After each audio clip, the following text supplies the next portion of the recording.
todas. Essa é mais uma edição do Café com Política. O que é o Café com Política? Para quem não sabe, para quem vai nos assistir também. É um bate-papo solto, um bate-papo leve, sem preocupações de apresentações, discutir conceitos acadêmicos, enfim. Nós temos outros momentos aqui no INSPER, seminários de pesquisas e tudo mais, então que a gente tem essa levada. Aqui não. Aqui a nossa intenção é bater um papo sobre assuntos quentes com especialistas que conhecem esses assuntos com profundidade. E a nossa intenção é que esse material gravado ele se transforme em videocast e podcasts que as pessoas possam ouvir e assistir fora daqui, e mais, que futuros estudantes, quando eu falo futuros estudantes, eu lembro da música do Chico, né? Futuros amantes, né? Possam, de repente, falar o que estava acontecendo no mundo em 2024, e ele vai lá e fala, teve uma conversa lá no INSPER, em agosto, tal, e possa consultar esse material. Então, eu agradeço a presença de todos vocês, alunos, professores, que estão aqui presentes. E para esse nosso papo, a gente convidou a Carolina e o Leandro.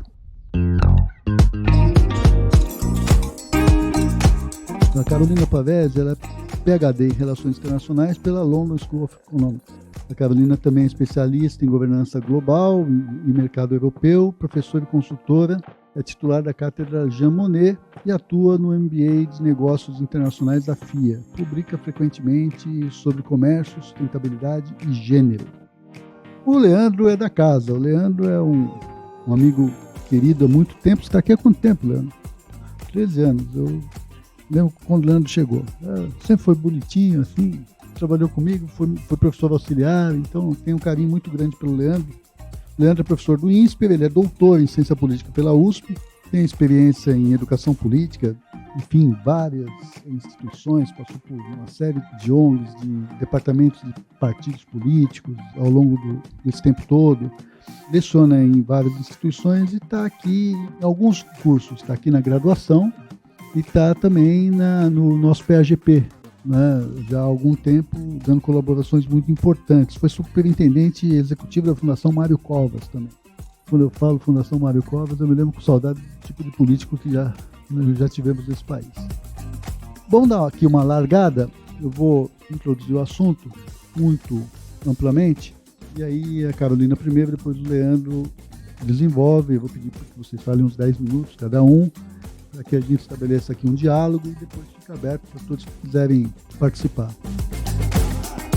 Na última década, a impressão que eu tenho, e por tudo que eu tenho lido e pesquisado, e isso faz parte também das discussões que nós fazemos no meu curso, no mestrado de Políticas Públicas, foram meus alunos recentemente, o mundo deu, na última década, uma revolução tecnológica, que tudo é diferente. Ontem estava aqui o presidente supremo, Luiz Roberto Barroso, falando justamente de inteligência artificial. Ele estava mostrando quantos anos a primeira revolução estava distante da segunda revolução industrial, e quantos anos a segunda da terceira, e a terceira para a quarta.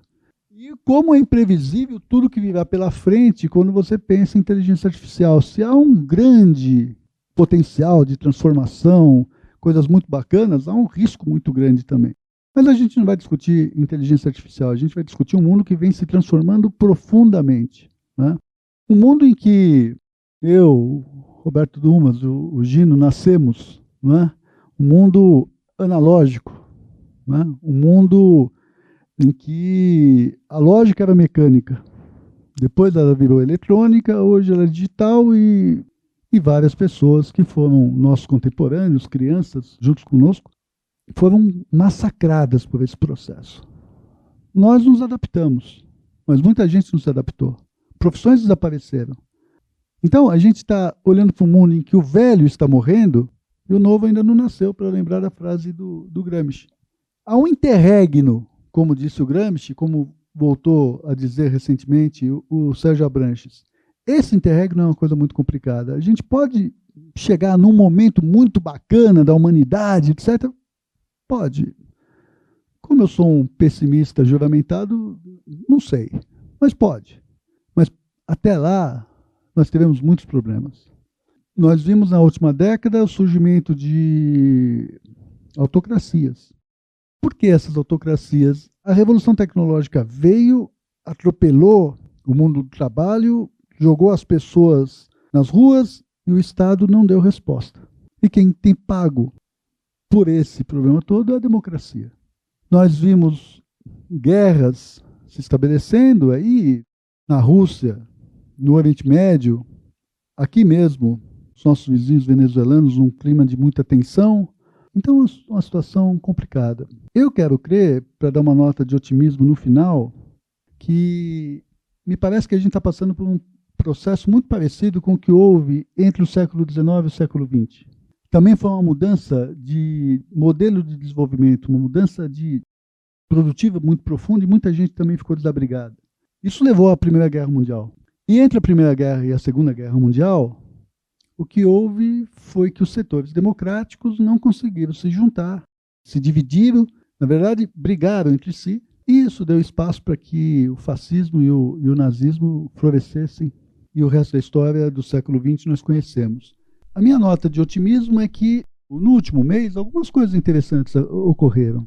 A eleição na Inglaterra foi uma eleição muito interessante, porque parece que houve um reverso daquilo que vinha desde o Brexit, em 2015.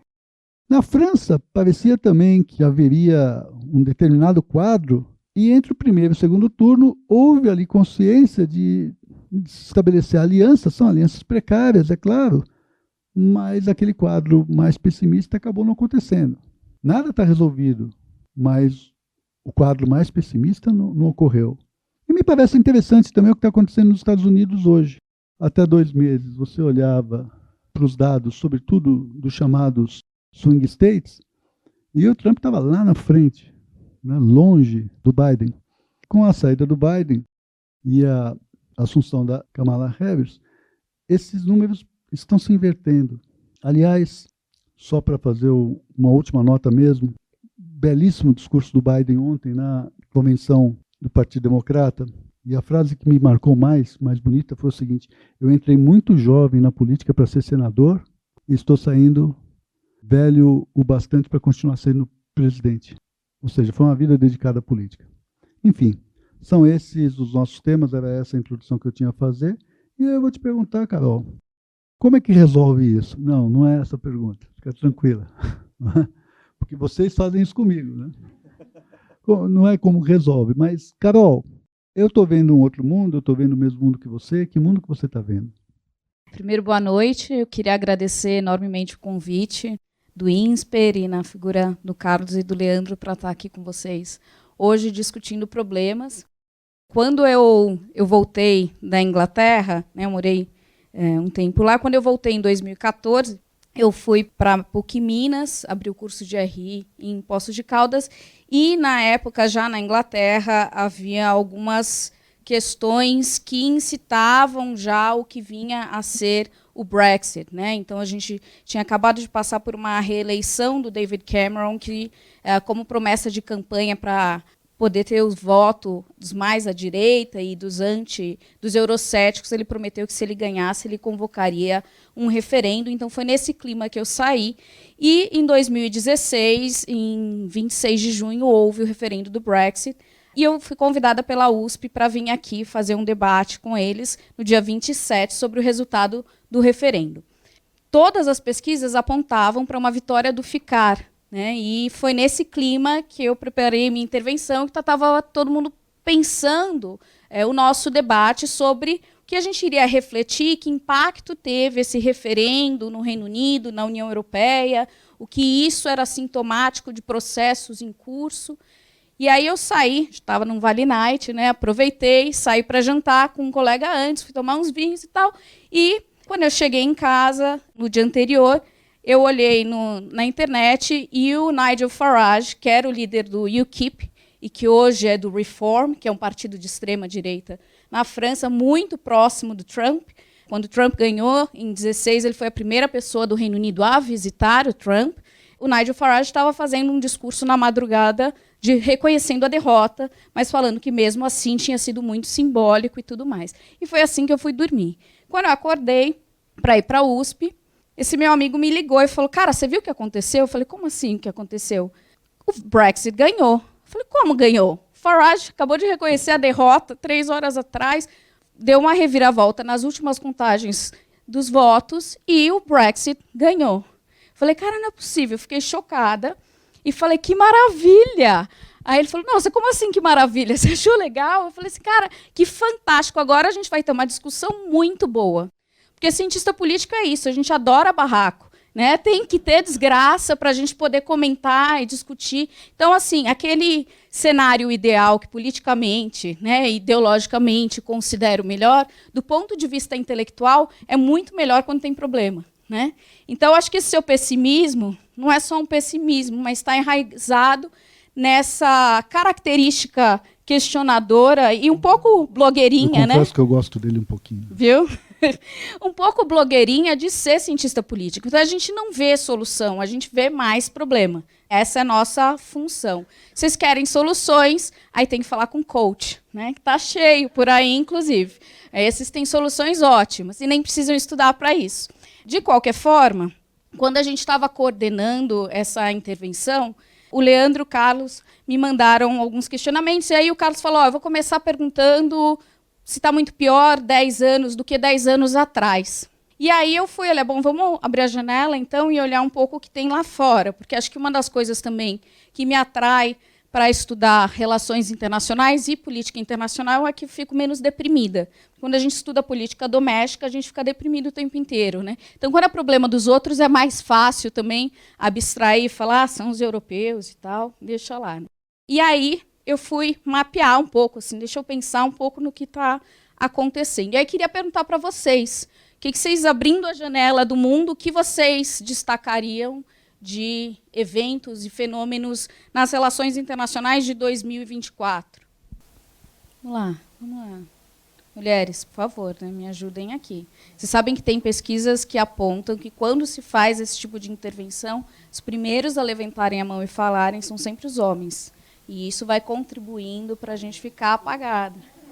Mas aí teve uma questão etária também que a gente respeitou, não muito distante, eu sei, mas as guerras, cenários de guerras, principalmente, né, acho que Ucrânia e Israel-Hamas, os mais pontuais. Mas aí eu fui puxar a capivara do que estava acontecendo em 2014, porque eu tinha 8 anos na época, eu não lembro muito bem. E aí, né, como eu já falei para vocês, comecei com o referendo. Então, a gente já tinha um pouco essa panela de pressão na Inglaterra do Brexit.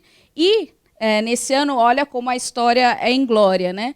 Em 2014, teve um referendo para a Escócia, para ver se ficava ou não no Reino Unido. E como a Escócia queria ter o benesse de estar na União Europeia, se ela saísse do Reino Unido, ela teria que sair da União Europeia e fazer todo o processo de entrada no bloco como um país independente. Então, por essa motivação, boa parte dos escoceses votaram contra deixar o Reino Unido, porque queriam estar na União Europeia. E aí veio a rasteira, 2 anos depois, com principalmente os ingleses votando a favor do Brexit, e aí a Escócia foi na onda e saiu por tabela da União Europeia e está tentando ainda, agora com menos força política, mas essa questão de um referendo de permanência no Reino Unido sempre retoma na política escocesa, mas eles perderam a grande chance que tiveram. Falando de crise econômica, a gente já tinha a recessão na zona do euro, e aí vários países já estavam no 3º ano de uma recessão consecutiva. Então, essa crise ela era bem presente. Protestos pró-democracia em Hong Kong, né? Já com a China ameaçando a questão de Hong Kong, Taiwan, ali já havia uma onda de processos bem reprimidos pela China. O Modi, eleito na Índia, né, com a promessa de uma nova política que a gente viu que não passa de um populismo autoritário barato, com a renovação do seu mandato agora também. Então, tinha isso. Ebola na África. Depois veio a pandemia e agora a gente também já está numa nova variante, aí, que não é uma nova pandemia, mas como chama? Mpox. Né? Mas veja como a questão de saúde pública já é recorrente. A Rússia anexou a Crimeia em 2014. Então, a guerra em curso já quase há 2 anos e meio agora já tinha, né, esse processo embrionário lá em 2014. O Estado Islâmico declarou o califato e dominou territórios na Síria e no Iraque. Então, também já havia tensão ali na região. Houve uma guerra em Gaza em 2014, que felizmente durou só 50 dias. Agora a gente já está entrando em 10 meses de um massacre de mais de 40 mil pessoas sendo mortas. Mas houve, na época, com esse conflito, que partiu também de um ataque do Hamas, conseguiu-se chegar num cessar-fogo ali na época, e uma crise na Venezuela, né? Então, a gente tinha o Maduro assumindo em 2013 com a morte do Chávez, mas em 2014 houve uma queda no preço do petróleo, e isso começou a puxar lá para baixo o PIB da Venezuela, então enterrou a Venezuela economicamente, e isso já levantou uma crise econômica muito grande na Venezuela, começou-se essas ondas de migração e depois continuou. Então, a boa notícia é que essa catástrofe de 2024 ela não vem sozinha, a gente já está nela há muito tempo, então também não vai ser o fim do mundo, provavelmente. A má notícia é que veja há quanto tempo vários desses eventos já acontecem sem se solucionar. Muitos deles já tinham emergido nessa época, outros já estavam dentro de uma panela de pressão, sendo preparados. Então, a crise é muito mais de sistema do que uma crise pontual. Eu vou passar para você, Leandro. Você está me olhando aqui e falando, deixa eu falar. Que não dá para perder a piada infame, né? Pelo que eu entendi, os escoceses foram pegos de calça curta, foi isso? De saia, né? Não era nem calça curta. Bom, primeiro fazer coro aos agradecimentos, agradecer o Marcelo pelo convite, agradecer ao Melo pelo convite, pela moderação aí também, e a Carol por ter topado vir aqui conosco, abrilhantar aí o debate com a gente, e todos vocês de estarem aqui também, um grande prazer ver caras conhecidas e caras novas aí, para analisar uma questão que de fato não é fácil, né? Sem dúvida nenhuma. A gente tem aí um cenário bastante complicado de se olhar, e aí que me remete lá atrás, quando eu ainda cursava graduação, porque eu fiz, como o Melo gentilmente pontuou aí no meu currículo, eu fiz o meu mestrado e meu doutorado em ciência política, mas antes disso o meu bacharelado foi em relações internacionais, né? Então minha alma mater, ali, o meu início de tudo foi olhando para a política internacional, que mesmo na ciência política continua sendo o meu foco de análise ali.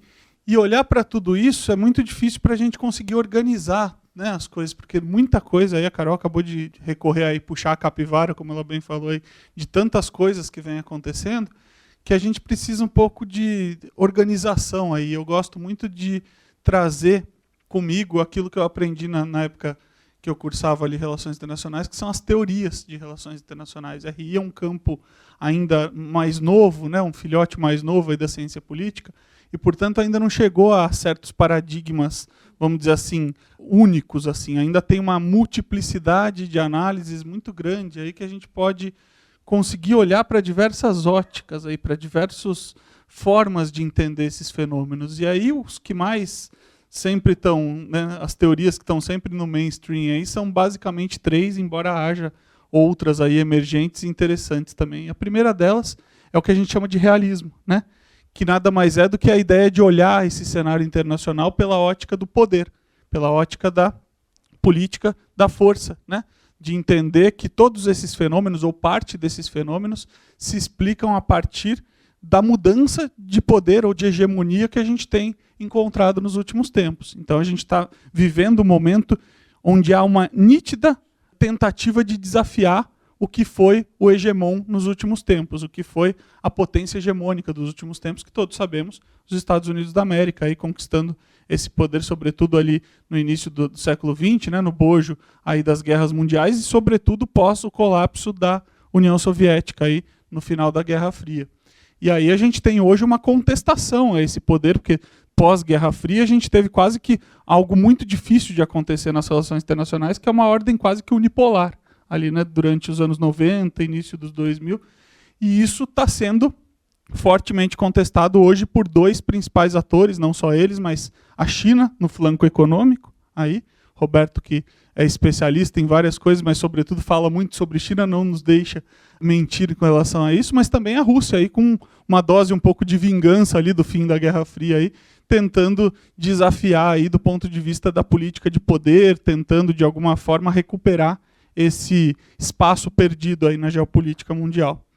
De outro lado, e aí um segundo paradigma que eu acho muito importante de tudo que a gente tem discutido aí, que é o paradigma liberal institucional. Não é só o poder que está sendo desafiado, mas são as instituições atuais que estão em xeque, né? Como lá bem colocou nosso colega. Então, a gente olhar, por exemplo, a questão da democracia, a questão mesmo da ordem internacional a partir dos anos 40, 50, que foi construída ali no pós-Segunda Guerra Mundial, aí a gente pensando na ordem política com a Organização das Nações Unidas, pensando na ordem econômica a partir das instituições de Bretton Woods, ali, Banco Mundial, Fundo Monetário Internacional, tudo isso hoje está sendo de alguma forma posto em xeque. Né? O que é, senão, a formação dos BRICS, a constituição desse novo banco de desenvolvimento, que hoje é presidido pela ex-presidente Dilma, o que é todo esse arcabouço institucional novo que está sendo inaugurado, senão uma contestação dessa ordem que foi implantada ali em meados do século XX. Então, entender como é que essa mudança está se dando de paradigma é muito interessante. E aí tem gente já dizendo que isso está, inclusive, suplantando a nossa velha diferenciação de direita e esquerda. Eu estava lendo um livro recentemente de um analista chamado Fareed Zakaria, acho que você deve ter recebido, já ter lido, A Era das Revoluções. Né? O primeiro ponto que ele faz ali no livro é dizer que a gente está substituindo pouco a pouco a dicotomia de direita e esquerda por uma dicotomia aberto e fechado. Sociedades mais abertas ao cenário internacional, mais propensas à democracia de alguma forma, e sociedades mais fechadas, mais calcadas no nacionalismo, ali mais perene, mais duro ali, né? E aí, pode falar, né? Aliás, lembra o Popper, né? Da sociedade aberta e seus inimigos. Exatamente, quer dizer, né, a gente está sempre no eterno retorno aí, né? A gente está sempre voltando para os clássicos de alguma forma. E aí o Fareed traz esse conceito, e também a gente pode lembrar um pouco aí de alguém mais recente, que é o Yasha Monk, né? Que está trazendo aí uma dicotomia muito interessante para a gente analisar essa tensão. Veja o livro dele, O Povo contra a Democracia.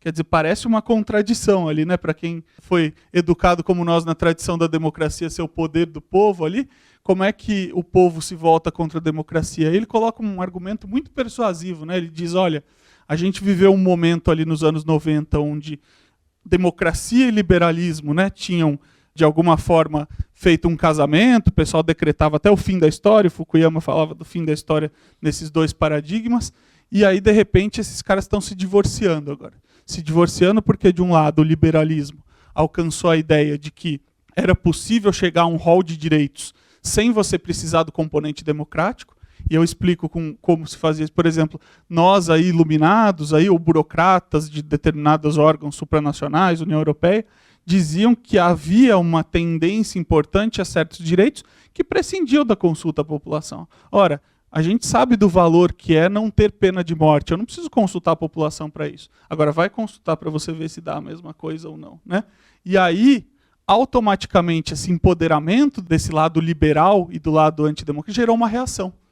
Gerou uma reação justamente do oposto, que o Yasha Monk vai dizer, agora a gente tem uma democracia iliberal surgindo em alguns países como reação a esses direitos. E aí ele cita, né, o caso da Hungria, o caso dos Estados Unidos sob Trump, pincela o nosso caso aqui sobre Jair Bolsonaro, e vai chamar a atenção de que, de alguma forma, a gente viveu ou vive um momento em que o iliberalismo, de alguma forma, é crescente, ou está aí colocado dentro da emergência dessas novas autocracias, ou dessas pré-autocracias. E aí isso é claramente um sinal, né, dessa mudança de paradigma da ordem liberal institucional, que seria um segundo modo de analisar o que está acontecendo. Para a gente chegar no terceiro, que é uma teoria mais recente, patrocinado sobretudo por nomes como Alexander Wendt, o Onuf, né, que eu não vou lembrar o primeiro nome dele, mas os dois ali faziam uma dupla ali, falando sobre a perspectiva construtivista das relações internacionais. E aí esses caras vão dizer, olha, não é o caso de olhar para o poder, tampouco é o caso de olhar só para as instituições, mas é o caso de olhar para as identidades. E aí é fantástico quando você faz a intervenção, Carol, de chamar as mulheres, né, de nós termos você aqui representando as mulheres, e de chamar as mulheres ao debate também, para a gente refletir um pouco sobre o lugar dessa questão da identidade dentro da política internacional hoje em dia. Se é verdade que tem essa pesquisa aí de que as mulheres, os homens respondem primeiro, é também verdade que há o paradigma feminista das relações internacionais que vai dizer que vocês são mais hábeis em negociar e em não chegar a determinados, né, estados beligerantes, assim, quando a gente tem mulheres no comando, ou lidam melhor com crises, e aí a primeira-ministra da Nova Zelândia, Jacinda, lá durante a pandemia, não nos deixa mentir com relação a isso, né? Foi um case de sucesso ali, de lidar com relação ao problema da pandemia.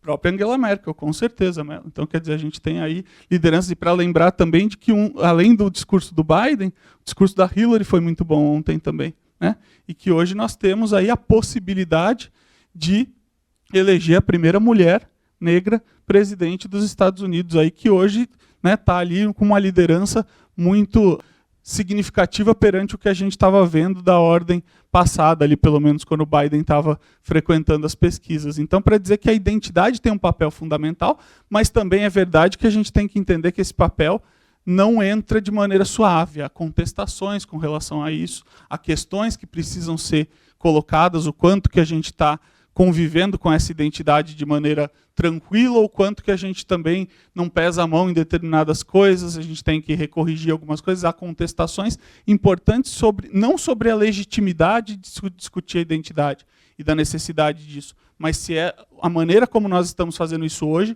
é a ferramenta mais adequada. E aí vem, por exemplo, o próprio Monk lançando aquele livro sobre a armadilha da identidade, questionando exatamente se isso não está gerando uma reação por vezes pior do que o status quo anterior. Então, também o registro da identidade é um registro muito poderoso, muito interessante, que explica, por exemplo, parte da questão ali na Ucrânia e na Rússia. Dá para a gente olhar, né, cada uma dessas questões citadas aí pela Carol, pelo Melo, pela ótica desses três paradigmas, né? A questão, só para ficar num exemplo, para não cansar a todos e para abrir o debate depois, a questão da Rússia e da Ucrânia dá para ser explicada pelos três paradigmas. Se você olha do ponto de vista do poder, claramente ali é uma disputa entre Rússia e OTAN, né? Uma disputa muito mais macro e, ao mesmo tempo, uma disputa regional entre os dois estados. Se você olha do ponto de vista dos valores, claramente aí você tem uma oposição entre uma Rússia autocrata e uma Ucrânia representando, de alguma forma, valores mais pró-Europa, pró-democracia. E você tem uma questão de identidade muito forte ali, porque eu não sei se vocês todos se lembram ou já leram a respeito, mas o nascimento da Rússia moderna não é na Rússia em si. Ele está localizado exatamente onde é a Ucrânia, né? A chamada Rus Kievana, né? Kiev ali é o berço da identidade russa. Então ali tem um componente de identidade muito forte. Não é um estado qualquer que o Putin quer conquistar. É o germen de uma coisa muito maior que ele lê como a grande mãe Rússia, né? A ideia de um estado russo muito maior, né? Que, infelizmente, esse tipo de ideias já foram, né, bastante bem veiculadas se a gente pensar lá atrás na Alemanha, no como o Hitler queria estabelecer ali a grande Alemanha e tudo mais. Então, há uma questão de identidade importante. Para dizer para todos vocês, e para abrir para o debate, que eu acho que é o mais significativo, de que não há só uma ótica possível. Todos os fenômenos que a gente está elencando aqui, que de fato têm naturezas específicas, e a gente pode e deve discutir cada um deles, vão ser vistos cada um com lentes distintas. Cabe a gente escolher quais óculos a gente quer usar para analisar os fenômenos. Mas tem uma multiplicidade muito interessante de maneiras de olhar do ponto de vista dos processos, de olhar do ponto de vista dos atores e de olhar do ponto de vista da estrutura, né? Naquela velha permanência ali da estrutura e da agência, né, que a gente tem ali nas ciências sociais, né? Ora a gente olha para a agência, ora a gente olha para estrutura. E, de alguma forma, tatear o que vem por aí, que não é um desafio fácil, né? Já disse lá atrás o poeta, né, de que é muito difícil fazer previsões, especialmente sobre o futuro. Então não é isso que a gente vai fazer aqui. Mas a gente vai, de alguma forma, tentar ali com a nossa lanterninha procurar algumas pistas, alguns caminhos que a gente possa debater e construir junto conhecimento, como essa casa tanto preza, calcada em evidências, calcada naquilo que a gente tem de mais rico, que é o debate acadêmico. Então, muito obrigado pela possibilidade aqui de falar e vamos para o debate, que eu acho que é o mais interessante aqui. Muito bem, Leandro. Então, eu vou me rogar o direito aqui de fazer a primeira pergunta, depois a gente abre, tá? Carol, o Leandro já roubou um pouco da pergunta que eu ia te fazer, que é a partir da teoria do realismo mesmo, né? O quanto que a OTAN foi responsável por despertar esse processo entre Rússia e Ucrânia, né? E o quanto que a OTAN se meteu numa grande encalacrada, né? porque é difícil sair dessa situação agora sem um agravamento do que você já tem. Essa semana, por exemplo, a Inglaterra autorizou que a Ucrânia use as armas inglesas que foram vendidas ou fornecidas para a Ucrânia. Me parece que não é só a ONU ou a Organização Mundial do Comércio que entrava em xeque, né? A própria OTAN, me parece, também em xeque. Dentro desse aspecto, eu me encontrado com alguma frequência com o embaixador Rubens Barbosa. Enfim, não é uma ideia só dele, mas ele tem dito isso com muita frequência, que na intuição dele, o mundo já começou a viver um pós-Ocidente, né? Talvez o Dumas depois possa ajudar um pouco nisso. Mas já estaríamos vivendo um pós-Ocidente. Isso tem consequências mastodônticas, entendeu? Quer dizer, é um outro mundo que a gente nunca imaginou, não nas nossas gerações, nas gerações imediatamente anteriores. Então, o quanto que isso faz sentido ou não. Eu queria que vocês explorassem essas duas questões, você explorasse uma, o Leandro outra, e só que eu vou pedir para que vocês sejam sintéticos. Essa moleza de falar o quanto vocês quiserem da primeira pergunta não é mais possível, tá bom? Você tem que chamar engenheiro, né? Nós é de humanas aqui. Bom, vamos lá. Realismo, OTAN. Primeiro, acho que para qualquer questão, para dar continuidade, e eu também uso essa analogia das lentes, mas qualquer questão que a gente vai analisar, a gente tem que romper com qualquer maniqueísmo de bom e mal e despir dessas narrativas muito simplórias e, portanto, muito míopes e medíocres, né, de se analisar qualquer questão. E aí é interessante porque o realismo ele vem como uma escola que vai nascer na Segunda Guerra Mundial para criticar um liberalismo que pregava o Estado de Direito, as instituições e tudo mais, e que vem com essa linha meio sangue no olho, faca na caveira, americana, com os 5 steps, né, sempre numa tradição bem americana, e que hoje vai ter como a sua figura prominente o Mearsheimer, né, e o Mearsheimer ele vai... É interessante porque, embora ele defenda... Então, o que essa tradição, né, teórica tenta fazer, olhar de uma maneira muito objetiva, quase que eu conseguisse colocar numa spreadsheet no Excel, os custos e benefícios de uma decisão. E quando a gente analisa processo decisório, a gente tende a cair nesse risco, porque a gente importa essa leitura do mundo e essa forma de querer analisar o mundo muito americana, né, que é uma leitura que tenta despir de valores ou dessas identidades de quem é que está falando, que interesses eu estou colocando aqui e o que eu mensuro. Né, quando eu elenquei aqui os fenômenos, houve uma seleção ali também que vai traduzir, ou na minha fala fica muito claro o que eu penso. Né? Então, isso está sempre embutido, mesmo que a gente não se identifique claramente. E, na tradição americana, vem essa tendência de querer criar, que é o que a gente vê os Estados Unidos fazendo em geral, um certo consenso para despir a sociedade de uma capacidade crítica. Porque se eu posso fazer uma crítica, eu vou enxergar que não é nem tudo bom e mal dessa forma, e eu vou começar a questionar processos, né? Questionar atores. E é necessário que se tenha, é muito mais fácil manobrar um grupo quando eu falo, não, é isso e não é aquilo. Somos nós contra eles. Isso a gente vê traduzido na nossa política aqui também. Né? Esse momento de eleição incita cada vez mais essa polarização. Não é só uma polarização de debate, porque polarização sempre teve. Né? Se a gente for pensar na época da ditadura militar no Brasil, bom, a sociedade estava completamente polarizada também. Né? Então, a polarização em si não é ruim, quando ela é sustentada em ideias que estão dispostas a dialogar também. O que é ruim é esse silenciamento e essa sensação desse ódio de um contra o outro num debate. Né? E aí, nesse sentido, fugi completamente da sua pergunta, mas deixa eu tentar me salvar. A gente vê a atuação, óbvio que assim, não tem como defender o Putin e nem tem como defender os Estados Unidos. Quando a gente olha para esses conflitos, e é sempre interessante fazer uma colocação, e se fosse outra pessoa?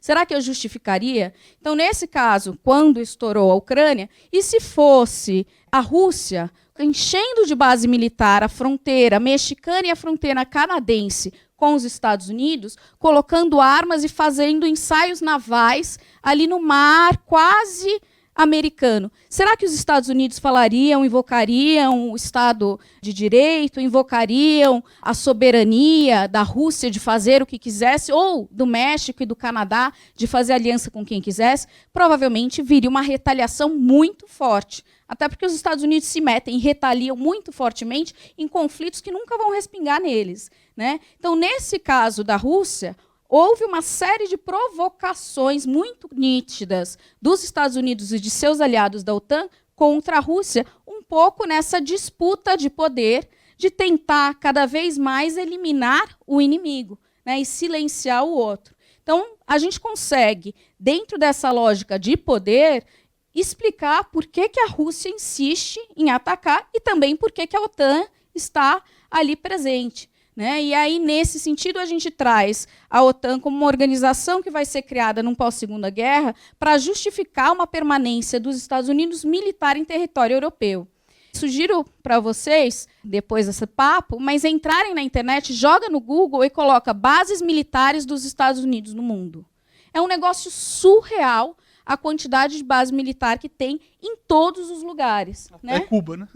Até Cuba. Então, assim, não é um estado que está lá desse lado do Atlântico tranquilo, né? Então, a gente consegue enxergar o quanto essa estratégia de provocação e de uma tentativa de fazer essa ofensiva contínua militar aos outros países, de vez em quando, vai enfrentar uma retaliação, né? E aí a gente pode esperar isso da China, de outros países, mas não é o bem contra o mal, como a gente viu muito tempo, inclusive a televisão trabalhando aqui, né? Se demoniza o Putin e se idolatra incondicionalmente essa posição dos Estados Unidos, que a gente precisa olhar com muito parcimônia. E aí, novamente, acho o Putin um louco, né? Assim, dentro de tudo que é possível, e o que ele está fazendo, inclusive com a sociedade russa, nesse sentido de ser uma autocracia, de retornar, de subtração dos direitos civis, é um horror, né? Então, estou defendendo o Trump. Mas, assim, não tem um e outro bom e mal, né? E acho que assim, o primeiro ponto de partida é romper com isso. E eu continuo fugindo da resposta da sua pergunta e passo para o Leandro para salvar. Eu não quero que você explore isso, mas só para reforçar o teu argumento, se a situação da Venezuela não for bem conduzida, essa provocação que você apontou, imagina se fosse feito no quintal, né, no México, essa provocação pode se dar na Venezuela. Quer dizer, lembre que quem sai em apoio ao Maduro agora na eleição é a China, a Rússia e o Irã. Né? Quer dizer, essas autocracias estão loucas para conseguir um espaço ali também. E aí, como que reagiria? Provavelmente da mesma forma. Mas aí também, antes mesmo de saírem as atas, os Estados Unidos já declararam vitória do González. Né? Então, não é assim que o processo não foi democrático. Ele já tinha, né, a Machado, que é a candidata americana, ela é peça-chave para os Estados Unidos conquistarem ali, estarem presentes ali, né? O Lula, e eu não costumo citar o Lula porque ele fala um monte de besteira, mas assim, ele fez um comentário que eu achei oportuno sobre isso, né? Quando pressionaram ele sobre a posição, ele falou, olha, né, porque o Maduro já está indo para o terceiro mandato, democracias não podem ter uma consolidação, 14 anos no poder, ou 12 anos no poder. E aí ele fala assim, olha, quando a Angela Merkel, que ficou 16 anos no poder, era reeleita e reeleita, ninguém questionava se a Alemanha era uma democracia ou não, se tinha que ter uma intervenção na Alemanha para que se tivesse um processo democrático. É óbvio que a eleição foi diferente, mas enquanto ainda se questionava se foi transparente ou não, se valia ou não, veja como são dois pesos e duas medidas, né? E eu pensei, falei, realmente, ele tem razão, né? Assim, os olhos que a gente observa um processo não são as mesmas medidas que a gente utiliza para um outro, porque a gente está sempre contaminado com essas narrativas. Né? E reconhecer essas narrativas é fundamental. Não tem como se despir delas. Né? Essa neutralidade ela já é um posicionamento também. Então, reconhecer isso é importante. Né? O tal do lugar de fala e identificação. Mas eu achei que ele fez uma ponderação, curiosamente. Quero só acrescentar, além de você falar da questão do Polo Ocidente, que a questão que você coloca da identidade e que você indica a questão russa, como isso é bem trabalhado pelo David Teitelbaum, né? Quando ele vai buscar a ideia do tradicionalismo. Aquilo é identidade, né? Então, se a gente quer defender as nossas identidades, né, de gênero, enfim, de orientação sexual, de raça e tudo mais, ali também tem uma questão séria de identidade, que a gente não vai conseguir resolver fácil. Mas, enfim. Sem dúvida, né, Melo? E acho que a questão que mais aproxima tudo isso é a questão histórica, né? Não tem como analisar tudo isso sem olhar aquilo que o North, né, que você trabalha tão bem na sua disciplina, fala do path dependence, né, de olhar para trás e entender que há uma dependência da trajetória que a gente já caminhou, da trajetória das instituições que a gente construiu. Então não dá para dissociar essa questão de uma questão identitária, ao fim e ao cabo, né? Porque dentro dessas instituições, nenhuma instituição é um vazio neutro. As instituições são preenchidas muito fortemente com identidades. Então, acho que essa é uma questão importante que remete também àquilo que você fez de provocação inicial no sentido do pós-Ocidente, né? Que identidade esse Ocidente imprimiu lá atrás e o que ele está trazendo hoje, né? Lá atrás a gente teve uma identidade ocidental impressa no sentido de, bom, a gente tem que ter instituições estáveis o bastante para, de alguma forma, não questionar o direito internacional clássico. Ou seja, eu não vou invadir um território, a não ser que eu entre no Conselho de Segurança, vá ali pela Carta das Nações Unidas, e a partir disso eu consiga, de alguma forma, fazer alguma intervenção dentro dos países ali que estão incorrendo em algum problema. O que foi feito durante o Afeganistão e, sobretudo, durante o Iraque, não segue essa cartilha, né? Segue uma cartilha distinta. Quando você inventa armas de destruição em massa, que de verdade foi admitido pelos próprios agentes depois, né? Eu me lembro daqueles jantares de confraternização dos jornalistas que os norte-americanos fazem para tirar sarro de si mesmo ali, e o Bush claramente brincou com essa situação do tipo, opa, onde estão as armas de destruição em massa? Aqui não estão, aqui não estão. Ou seja, uma clara confissão de culpa de que aquilo foi algo minimamente, né, para não dizer inventado, manietado à força para que a gente pudesse, para que os Estados Unidos pudessem, na verdade, invadir o Iraque. E aí você joga fora já a premissa de que você deveria recorrer ao Conselho de Segurança da ONU. Então, que identidade é essa que você jogou fora? Uma segunda identidade, a identidade do liberalismo, que sempre foi muito forte dentro dos Estados Unidos, inclusive na sua vertente econômica. E aí, quando você chega na crise de 2008, não é o liberalismo que você patrocina. No início até você faz isso, mas a hora que o Lehman Brothers quebra, e que aí você vê o tamanho do buraco ali, do risco sistêmico, né, do too big to fail ali, né? Então é perigoso eu deixar quebrar, porque de alguma forma isso vai respingar na minha frente aí, né? E aí você acaba quebrando também esse paradigma. Então, este mundo pós-ocidental, ele não só é construído de fora para dentro. Isso é importante a gente entender. Essa identidade que está sendo impressa não é só construída por atores externos ao Ocidente, mas de alguma forma isso está sendo construído de dentro do Ocidente para fora também. Nós estamos, de alguma forma, sabotando algumas das instituições que nos eram caras, né? Por exemplo, as últimas eleições agora realizadas tanto nos Estados Unidos quanto no Brasil tiveram uma boa dose de distanciamento do preceito democrático de ganhou, parabéns, a vitória é sua, perdeu, cumprimente o vencedor e vá para sua casa. Não aconteceu isso. A gente deu de barato, deu uma disfarçadinha, olhou para o lado ali, mas de verdade isso é algo muito complicado e muito grave que a gente tem assistido, né? Tanto nos Estados Unidos quanto aqui, houve, de fato, não reconhecimento da vitória por parte dos derrotados. Eles podem ter retraído, eles podem ter, de alguma forma, né, fingido que aceitaram. Então, aí, novamente, nos pleitos, tanto o presidente dos Estados Unidos está se candidatando novamente, nosso ex-presidente está aí patrocinando suas candidaturas nas eleições municipais, mas não houve um reconhecimento da vitória do adversário. Isso é algo que não frequentava as nossas notícias de maneira alguma nos últimos tempos. Então, que de fato algo está se movendo e que uma identidade nova está sendo forjada, isso é fato, isso está ocorrendo.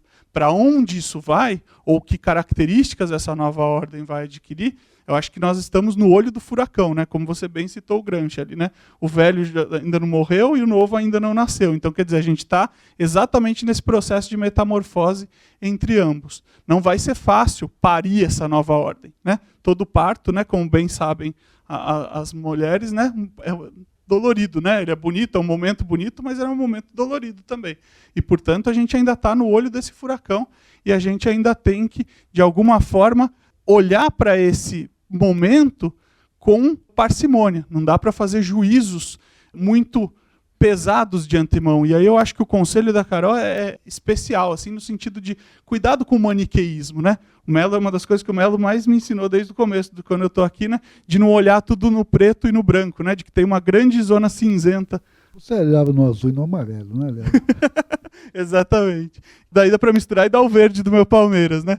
E aí, de alguma forma, eu acho que a gente tem que tomar cuidado com pesar essa mão e ter aí a consciência importante de que nós estamos no calor do momento. Então, um certo distanciamento nos é característica essencial para essa análise. Não dá para analisar tão de perto e tão a ferro e fogo assim. A gente tem que se distanciar do objeto. Como a Carol bem lembrou, a gente tem essa vantagem nas relações internacionais que a gente não está dentro do processo, a gente está um pouco distante. Mas eu acho que o mundo está tão bagunçado que acaba chegando aqui também, né? A gente está no chamado mundo plano, né? Onde as características da ordem internacional acabam respingando na gente também. Então, precisamos desse olhar parcimonioso, mas também não podemos nos furtar de analisar o que está acontecendo no momento. Então, a notícia é que são tempos interessantes, como diria o Hobsbawm, mas tempos interessantes também produzem aí cidadãos bastante assustados, como nós estamos também diante desse momento. Bom, então vamos lá. Essa hora que eu fico de pé, porque eu vou distribuir o microfone para vocês. Vou pedir para quem quiser falar que faça uma pergunta sintética. 1 minuto, por favor.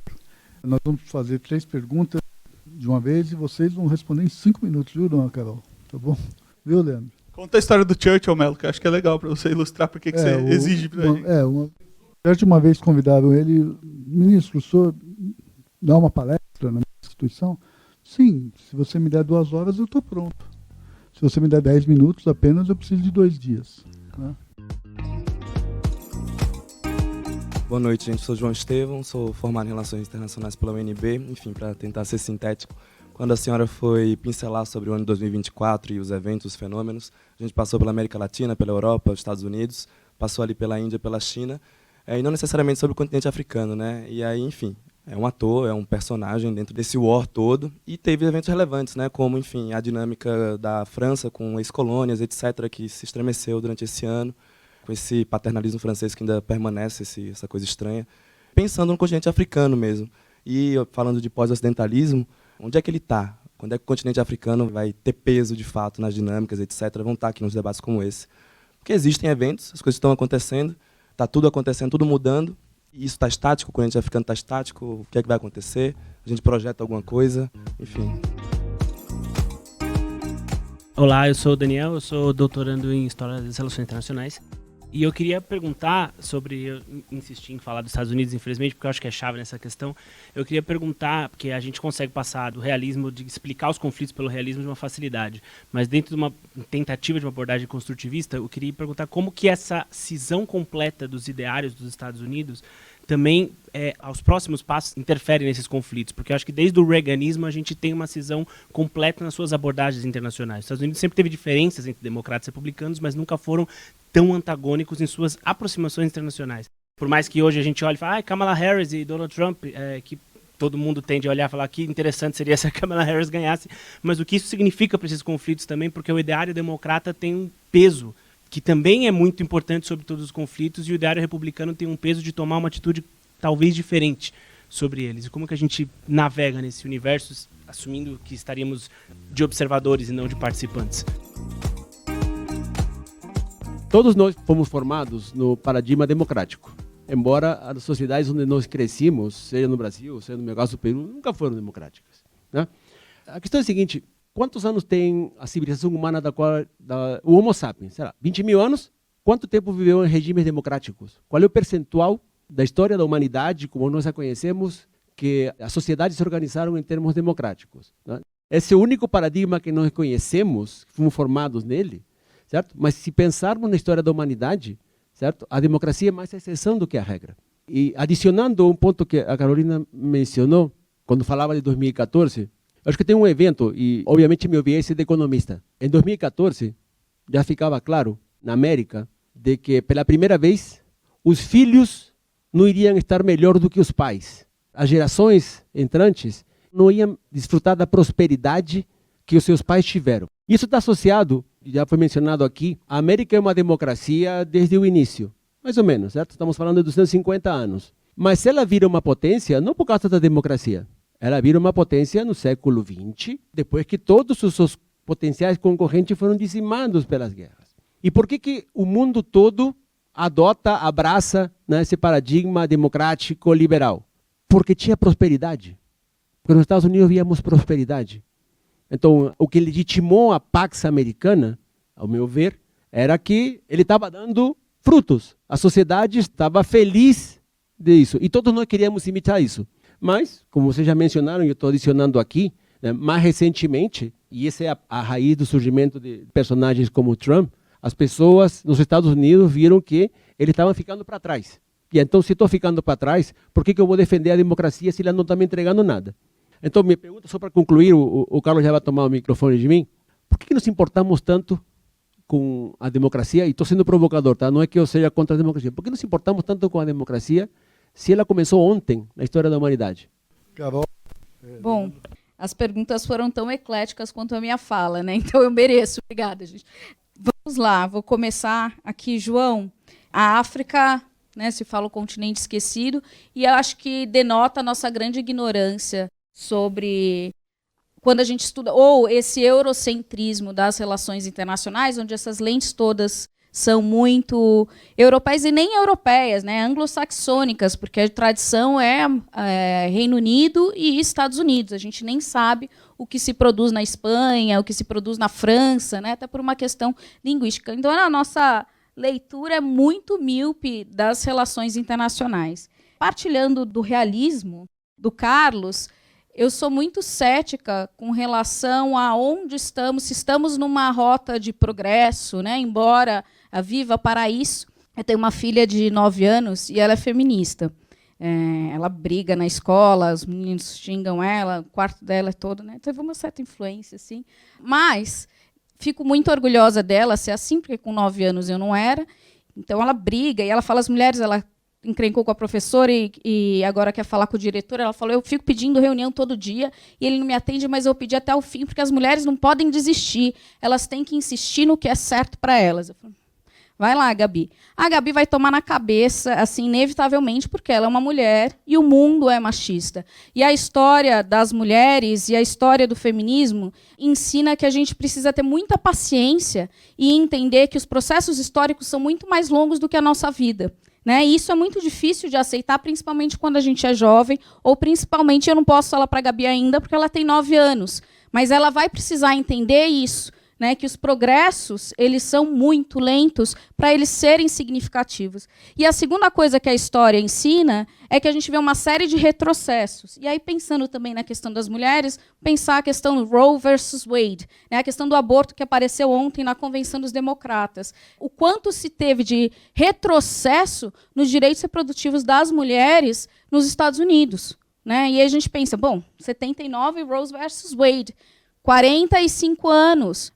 A gente pensa que a sociedade está muito mais moderna, feminismo, Me Too, as mulheres muito mais empoderadas, ocupando espaços, e aí a gente vê um retrocesso quase pré-histórico, porque o nível do debate é assim, de um fundamentalismo religioso que permeia também esse debate dos direitos reprodutivos das mulheres, no Brasil também, mas veja o quanto a gente precisa estar num constante estado de alerta com relação aos nossos direitos e que eles podem ser subtraídos. E acho que a gente está nesse processo de retração de vários dos nossos direitos. E, nesse sentido, nesse mundo onde está muito mais difícil a economia, a estabilidade econômica, a colocação, né, você falou da classe, então, dos jovens não conseguirem ter a estabilidade que se tinha antes, uma questão de uma crise de renda muito forte, imagino que, se os ricos estão em crise, como que a África vai se conseguir lograr nesse sistema internacional que é muito mais hostil do que era anteriormente, né? E que ela continua sendo engolida. E aí a gente traz a teoria decolonial e o marxismo também como uma ótima ferramenta teórica para a gente entender por que essa inserção da África, assim como da América Latina, nesse sistema é sempre uma inserção de exploração, de contínua exploração de padrões de dominação que a gente tinha na época do colonialismo, se a gente quiser trabalhar com decolonial, mas também do sistema capitalista, sistema mundo. A gente precisa ter essa periferia. Não tem espaço para todo mundo. E acho que é nesse contexto que a gente vê a África se inserindo. Com o avanço da tecnologia, esses países passam a ter um destaque maior ainda nos recursos naturais que podem fornecer para toda essa transformação tecnológica. Embora a gente fale de high-tech, a gente precisa de minérios, né? Então, volta para uma coisa muito primitiva de commodities, que são muito mais necessários hoje do que antes. E isso vem com uma exploração muito maior ainda dessas regiões. O ano passado, eu passei 2 semanas na Nigéria. Eu trabalho com uma ONG britânica, e eu fiquei 2 semanas, uma na Universidade de Lagos e uma na Universidade de Ekiti, dando aula. Era um curso de formação e tal. E aí, assim, quando eu fui para a Nigéria, eu pensei, bom, maior PIB da América Latina, da África, passou a África do Sul agora, então é a principal economia. Pensei, Lagos e tal, vou encontrar algo, um pouco São Paulo, com uma grande pobreza, mas, né, algo assim. E eu fiquei horrorizada com a falta de onde estava aquela renda, né? E aí eu fui, do auge da minha ignorância, pesquisar também e conversar, e fui entender que a economia, o grosso da economia é petróleo, né? E petróleo cru, onde você vai ter a extração de petróleo na costa, e você vai ter, sei lá, 50 mil pessoas que trabalham ali, que vão fazer essa economia, todos aqueles escritórios de multinacionais americanas e europeias explorando petróleo, se extrai o petróleo e se manda. E dali que vem a riqueza do país. Zero de indústria, zero de serviço, com uma população de 200 milhões de pessoas. É o tamanho do Brasil, com zero agricultura, com nada. Então, esses 200 milhões de pessoas, salvo essas 50 mil que trabalhavam ali, numa pobreza extrema, na maior economia da África, né? Então, esse modelo de desenvolvimento, e aí a gente pensa crescimento econômico vai trazer distribuição de renda, quando a gente vai olhando onde isso se materializa, eu concluo que realmente a tendência é piorar, né? E aí isso vem somado de um governo autoritário que fecha com essas multinacionais, onde Estados Unidos e Europa não vão intervir em nada de direitos humanos, porque senão eles vão comercializar com a China, né? E aí a gente vê uma repressão e esses retrocessos também. Quando eu estava lá, o que não se discutia, mas, por exemplo, tinha se criminalizado a homossexualidade em geral. Então não se podia falar em LGBT. Era um grande tabu, né? Na universidade, com uma repressão policial forte. Tanto é que eu fiquei falando, falei, já que eu estou aqui, eu posso falar, né? Então vou usar minha liberdade de cátedra, e fui filmada, né? E falaram para, cuida aí, porque eu tinha gente aí te filmando e querendo saber quem você era, porque você estava dizendo que qualquer maneira de amor vale a pena, né? Então, assim, é esse o modelo que a gente vê, inclusive aqui no Brasil, né? Essa riqueza toda, ela nunca é pensada numa melhora de vida da população em geral. Então, eu acho que, também fugindo da pergunta, mas vou ficar só na sua e vou jogar para você os Estados Unidos, da democracia. Eu sou muito jovem para lembrar lá do Homo sapiens, então não vou conseguir te ajudar. Bom, a Carol completou bem, só queria fazer o adendo de que também a gente tem que tomar cuidado quando a gente está olhando para a questão da África, e aí também confesso que há uma boa dose de ignorância na gente na análise do continente, mas que a gente trata exatamente como continente. A gente não olha as especificidades dos estados, das regiões. Isso já denota exatamente a nossa dificuldade de análise com relação à África, que eu acho que a gente precisa vencer. E aí eu convido todos vocês a investirem mais nessa agenda de pesquisa, porque a gente precisa cada vez mais de autores escrevendo sobre isso, trazendo essa questão, até por conta do que a Carol trouxe aí do ponto de vista do problema social que a África tem, não só nos indicadores, mas também do ponto de vista da democracia, né? Que aí eu emendo com a questão do Gino, antes de responder a dos Estados Unidos, que eu acho que a gente tem que olhar essa questão democrática, por que a gente valoriza ela, e eu acho que a gente tem 2 formas de responder isso. Uma é como um meio, e aí eu acho que o que a Carol pintou de quadro na África associado ao autoritarismo, já nos dá a senha de por que a gente tem que olhar para isso. Porque é só com liberdade, só com democracia que a gente vai conseguir reverter esse quadro. Pelo menos a tradição que a gente ultimamente tem visto, dificilmente você vence isso de uma maneira equânime, de uma maneira melhor para o conjunto da sociedade, se isso não passa pela democracia.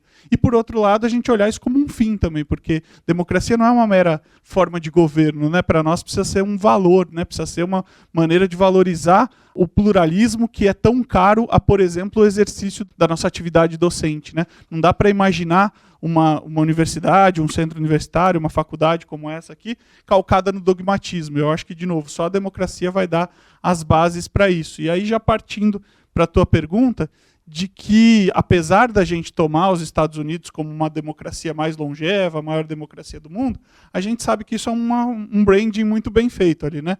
Porque os Estados Unidos, pelo menos até a década de 60 ali, tinha um problema crasso do ponto de vista racial ali, que não facultava a gente a dizer exatamente que aquilo era uma democracia. Muito pelo contrário, né? Muita gente estava excluída da brincadeira, muita gente estava excluída da participação política efetiva. E aí esses grupos, aí para responder a tua pergunta, e esse eu acho que é o grande desafio que está sendo posto agora, estão sendo paulatinamente incluídos dentro dessa participação, não que não tivessem sido já formalmente, mas agora estão sendo de fato. E aí o peso desses grupos é muito importante nessa nova dinâmica. Tanto é que eles tradicionalmente eram feudos do Partido Democrata, começaram a sair de lá, né, começaram a se autonomizar, e aí eu não estou julgando se é certo ou errado, se é bom ou se é ruim, só estou dizendo um dado da realidade, o que aconteceu, e agora a Câmara está buscando recuperar, e as notícias que a gente lê, as pesquisas, estão mostrando que ela consegue recuperar parte desses ativos eleitorais, né, por uma linguagem bem rasteira, mas que,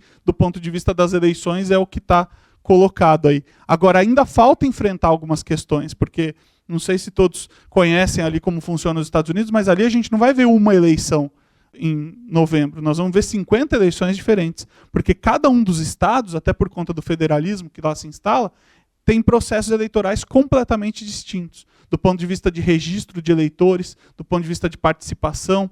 E aí eu estou chamando a atenção por quê? Porque eu estou pensando, por exemplo, que em determinados locais dos Estados Unidos, você, para votar, precisa de um documento com foto. Ora, aqui no Brasil também. Só que aqui nós temos um negócio chamado carteira de identidade, nós temos um RG. Tem lugares nos Estados Unidos em que o único documento com foto, os únicos documentos com foto que você tem são a carteira de habilitação e o passaporte. Se você é uma pessoa que está numa zona de pobreza, que você não tem, não dirige e não viaja para fora, você já não pode votar. Que grande democracia, né? E aí a gente tem esse problema vigente até hoje, não é de ontem, não é da década de 60, em alguns estados, e outros já não. Então há um desequilíbrio, há uma disparidade. Como recepcionar isso? E aí, por fim, só para não deixar sem resposta também, essa questão da mudança do que os partidos políticos estão se movendo de maneira distinta hoje. Os republicanos, antigamente, você entrevistava qualquer analista e dizia assim, é bom que um republicano ganhe, porque apesar de ele ser conservador, etc. e tal, é bom porque ele pensa no livre comércio. E aí favorece nós aqui que estamos comerciando com os Estados Unidos. É bom para nós, né, no caso. E aí, hoje em dia, já não é assim, porque o trumpismo não tem nada a ver com o Partido Republicano anterior. Então, as coisas começam a mudar de chave, os paradigmas são diferentes, e a gente tem que prestar atenção muito nesses signos, dessa novidade aí, o quanto que o trumpismo colonizou o Partido Republicano e o quanto que os democratas não se atualizaram para enfrentar esse tipo de coisa, no que pese a gente querer tal, a vitória da Câmara, etc. e tal, por uma série de coisas aí, uma série de questões que estão inscritas nisso, a gente tem que pensar e colocar em perspectiva que partido democrata é esse e que oposição um partido republicano traria nesse ponto de vista sob o signo de um trumpismo que provavelmente sucederá a Trump, né? Quer dizer, numa próxima eleição nós não vamos ter ele, acredito, né, novamente como desafiante. E aí, quem virá e que DNA será esse? Acho que essa é uma questão para se colocar também. Última rodada de perguntas, só para dar uma observação, a tua consideração é absolutamente pertinente e tem um livro muito interessante que eu vou te dar de presente chamado Sobre Democracia, do Robert Down, que vai dizer justamente o quanto que esse processo é tão recente na nossa história, na história da humanidade. Obrigada. Meu nome é Vivian Holtzacker, eu sou do mestrado em Políticas Públicas aqui do INSPER. A partir desse contexto que vocês apresentaram tão bem de grande polarização no mundo, faria sentido dizer que a gente está num segundo round de uma guerra fria? Por exemplo, quando vocês citaram a Venezuela e as eleições, e rapidamente Rússia, China e Irã saíram em defesa, né? E, a partir, talvez, desse contexto, onde está o Brasil nisso? Boa noite, eu sou a Bianca. A minha pergunta, acho que é assim, mais direta, objetiva, mas eu não sei se a resposta é tanta. Mas a gente falou muito que a gente está vivendo na geopolítica esse momento de o velho já morreu, mas o novo ainda não veio. E tem muito se falado, acho que aqui no Brasil, o interesse do presidente Lula de pautar reformas na ONU. E, ao mesmo tempo, essas guerras, a gente viu que essas organizações internacionais não têm ajudado em respostas aos conflitos, né, geopolíticos. Então, a gente vive agora uma janela de oportunidade para fazer reformas, mas, ao mesmo tempo, esses valores autocráticos em ascensão, será que é um bom momento para fazer esse tipo de reforma? Né? Como é que ficam essas organizações internacionais? Ou também a gente está indo para um caminho mais de fragmentação, de cada um vai se fechar, porque... Enfim, essa crise da Venezuela, como a Vivian estava trazendo, já conseguiu apoios de China, Rússia, então você vê esses regimes se fortalecendo, se unindo, enfim, mais ou menos nessa linha. É isso, essas duas questões. Eu já peço que vocês, em respondendo, já façam as suas considerações finais de hoje, tá bom? Uma pergunta para o Leandro antes. Você faz pesquisa quant também? Não muito. Não, só com mais quali. Você tem uma capacidade de síntese aí bem fechada. Bom, vamos lá. Vivian, polarização, nova Guerra Fria. Não usaria esse termo de nova Guerra Fria, né? Eu acho que a gente está no que a gente sempre esteve, na verdade, e aí voltando um pouco, a gente não precisa pegar lá o início do Homo sapiens, mas se a gente vai olhar num recorte histórico muito mais amplo, essa ascensão e queda de grandes potências, de grandes impérios, e aí voltando no recorte que a gente faz da história também, do que a gente entende como Estado, né, fazendo essa leitura, faz parte desses ciclos, dessas alternâncias de poder. Né? Ninguém se manteve no poder para sempre, sempre que há uma queda, há uma tentativa também de se prolongar essa vida o máximo possível, e é nesse contexto que eu entendo a atuação dos Estados Unidos, enquanto outras potências tentam voltar ao poder, como é o caso da China, que já foi um grande império, da Índia. Né? Então, a gente tem essas alternâncias e isso faz parte. A história se repete nesse sentido, mas não se repete no sentido de que cada alternância dessa é o início de um novo ciclo, com novas variáveis, num novo contexto social também. Né? As pessoas não são só eventos externos, nem tecnologia, mas isso vai mudando as referências sociais que a gente vai tendo.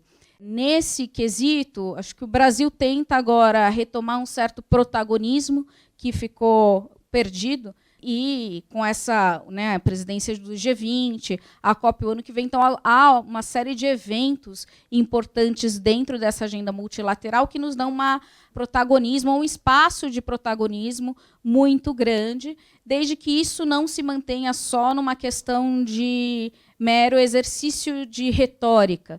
Né? É necessário que se traduza em ações práticas, e acho muito acertado quando o Brasil retoma agora uma política externa de se colocar como um inovador e uma força em questões que a gente domina, como a questão da fome, né, que ficou bem forte na agenda do G20 mais recente, com esse pacto global para a fome, uma política de erradicação da fome. A questão ambiental também é um asset que a gente tem, independente de abraçar ou não a questão climática de uma forma objetiva, mas economicamente o Brasil é um pária. Né? Salvo alguns setores que nós somos muito estratégicos, mas nosso comércio mundial é o quê? Nem 2%. Então, se sumir o Brasil do mapa, o comércio geral, né, não vai ser afetado. O que vai ser afetado são alguns setores. Então, assim, a nossa importância mesmo está nesses recursos, e acho muito acertado isso. A questão é dar continuidade e haver um momento externo também que chame para isso. Né? O fato da COP começar agora em novembro no Azerbaijão, de novo um país produtor de petróleo, é bem simbólico de que, cara, né, não vamos dar baixa prioridade que se dá à questão climática, e olha como está seco o ar, né? Olha os focos de incêndio que estão tendo, e a tendência é que essa crise climática, se há algo que não é cíclico e algo que é irreversível, é essa crise climática que deveria dominar todo o debate político, econômico que se faz e que também se fica em escanteio. Então, acho que a gente tem uma oportunidade, mas não acho que o momento vai dar continuidade a isso. E aí, nessa mesma linha, a questão das organizações multilaterais, né, e de uma governança global que é necessária também, mas que é uma governança global também muito questionável, né, pela ausência de capacidade de enforcement e de punição dos grandes atores e dos grandes violadores, né, então é muito seletivo a abordagem disso, porque são estados que controlam essas organizações e que, portanto, ditam a agenda ou que podem simplesmente descumprir, né, as medidas dessas organizações, enquanto aos pequenos compete. Basta a gente ver o Tribunal Penal Internacional, onde julga casos de, né, genocídios e tal, cometidos, crimes de guerra cometidos por países africanos, países dos Balcãs. São esses os casos que estão no tribunal, né? E aí a gente viu agora uma manipulação, aliás, uma condenação clara, com evidência, da Rússia, mas se a gente for olhar lá, tem casos pendentes e denúncias pendentes contra os Estados Unidos no Afeganistão, contra Israel na Palestina também, e casos que estão arquivados, né? Então, assim, há uma seletividade que faz a gente questionar a legitimidade desses processos. Enquanto não forem legítimos, fica mais difícil ainda ocupar. Então, eu vou encerrando, agradecendo enormemente a paciência de vocês em me ouvirem. A sorte é que não tem cerveja, porque esse tipo de conversa fica muito mais interessante quando a gente vai abrindo uma cerveja e tal. E o papo tem que ser, assim, a proposta informal é muito boa e agradeço demais. Eu tenho dificuldade de conversar sobre essas questões bebendo, porque eu temo cortar os pulsos no final. Por favor, Ana. Bom, sobrou para mim ter um pouco mais otimista depois dos pulsos do Melo, mas acho que são duas perguntas muito interessantes aí que se complementam, né, de alguma forma.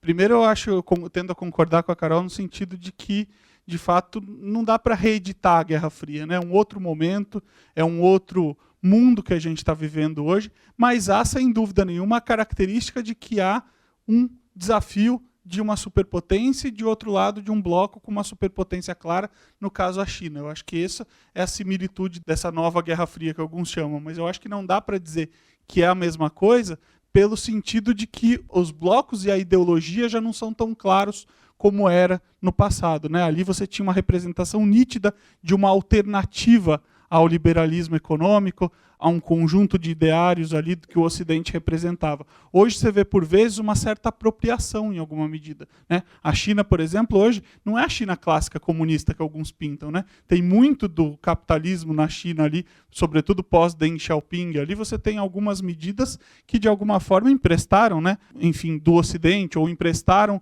de alguma forma, de instituições do Ocidente, pelo menos do ponto de vista econômico. E aí, do ponto de vista político, talvez seja uma clivagem diferente, mas também não tem que ver com o comunismo. Tem muito do confucionismo ali também, né? Então, entender que há uma amálgama um pouco distinto do que era aquela guerra ideológica entre dois sistemas, e aí dá para evoluir num mundo completamente diferente do que era até então, mas que precisa, e aí respondendo a pergunta da outra colega, que precisa claramente de uma reforma na sua governança global, no sentido de que a estrutura de poder hoje é congelada desde 1945. Né? Você vê os derrotados na Segunda Guerra Mundial, como a Alemanha e Japão, não terem um assento no Conselho de Segurança da ONU, no que pese sua economia, seu papel estratégico, né? É muito estranho, soa muito esquisito, né? Para não falar de lugares esquecidos como nós, né? Como a América Latina, como a África, que o colega citou. Então, a gente precisa, de alguma maneira, dessa reforma da governança global. Isso não é trivial, isso não é simples, sobretudo porque, da mesma forma que os nossos parlamentares têm a caneta na mão para reajustar seus próprios salários, né, que a gente sempre se ressente um pouco disso, da mesma forma são os países hegemônicos que têm a caneta na mão para reformar uma estrutura e ceder poder. E como bem sabem meus colegas aí de longa data da ciência política, né, ninguém cede poder de bom grado, né, ninguém entrega poder de bom grado, já nos ensinava o velho Nicolau ali. Então, eu acho que a gente precisa, de alguma maneira, compreender uma nova estrutura de governança global, não só a partir dos estados. E aí, meu recado final. Na minha tese de doutorado, eu trabalhei muito a questão da certificação socioambiental peguei o caso do etanol para isso, mas para pensar que os estados não são os únicos atores mais que estão nessa nova dinâmica econômica, né? Você tem a pressão de grandes conglomerados empresariais, você tem a pressão de organizações não governamentais, você tem a sociedade civil organizada. Essa é a chave para uma reforma da governança global. Ela não virá dos estados, certamente, porque eles não cedem poder. Mas aí tem uma nova coisa que está sendo substituída. Aí a gente volta no começo de onde o Melo trouxe. É um mundo completamente diferente, é um mundo com a tecnologia, e com grandes empresas e com grandes atores distintos, mas é um mundo que também abre uma oportunidade de ser diferente para um lado positivo. Então, a gente tem que olhar os perigos, tem que olhar os riscos, mas também tem que olhar as possibilidades que esse novo mundo nos traz. É isso. Muito obrigado. Eu queria agradecer a Carol, agradecer ao Melo e agradecer a todos vocês pelo tempo que a gente passou junto, que sem dúvida foi um grande prazer. Bem, gente, antes de encerrar, eu quero agradecer ao Thales pelo esforço todo de organizar isso, a Bia, que também não pôde estar porque está machucada, e agradecer ao Marcelo, que é o coordenador do CGPP, que na verdade é o que mantém, o que sustenta esses nossos encontros, que é o Centro de Gestão em Políticas Públicas, dirigido pelo Marcelo. Muito obrigado, viu, Marcelo? Então é isso, o peso da formação cristã e tal, né? Toda vez que eu tenho que encerrar, me vem na cabeça aquela história, vamos em paz e que Deus nos acompanhe. Mas não é isso. Pessoal, até a próxima, esperamos revê-los em breve, tá bom? Muito obrigado, boa noite a todos e todas.